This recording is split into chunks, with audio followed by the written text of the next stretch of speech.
Söhbət apardığım sosial işçilərdən biri qeyd etmişdi ki, biz həbsxanaya giriş-çıxış zamanı və müəyyən tədbirlər keçirərkən bəzən elə məhbuslar görürük ki, onlar qeydiyyat zamanı öz ad soyadlarını belə yaza bilmirlər.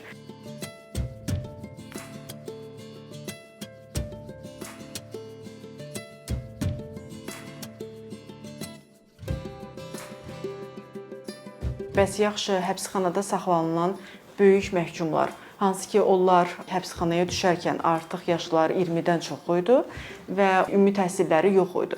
Bu zaman onlar azadlığa çıxanda nə dərəcədə təhsillə təmin olunacaqlar?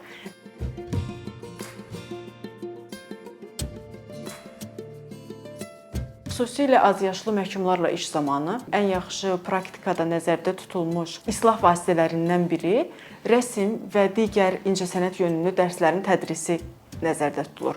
Ancaq biz Azərbaycan təcrübəsinə baxdıqda təəssüf ki, rəsm və yaxud digər bu kimi əl işləri olan fənlərin tədris edildiyini görmürük. Burada təhsil yalnız bildiyimiz əsas fənlərin tədrisinə yönəlikdir.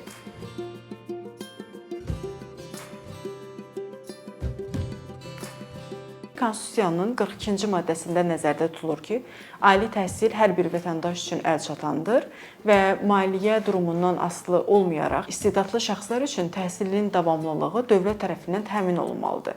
Ancaq biz cəzaların icra məcəlləsinə baxanda görürük ki, burada yalnız bir cümlə keçir ki, məhkumların ali təhsil alması qanunvericiliklə nəzərdə tutulmamışdır. Buradan belə sual çıxır ki, bəs necə olur ki, ali sənəd olan Konstitusiyanın təmin etdiyi bir hüquq cəzaların icra məcəlləsində məhdudlaşdırılır?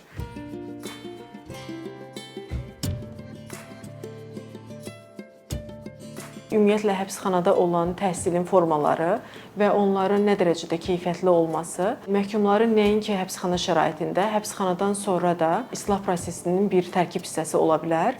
Belə ki, təcrübə göstərir ki, həbsxanada təhsilin müsbət tərəflərindən biri də odur ki, bu zaman məhkumlar arasında sosial adaptasiya prosesi daha sürətli olur və onlar azadlığa çıxdıqdan sonra daha az problemlərlə rastlaşmış olurlar.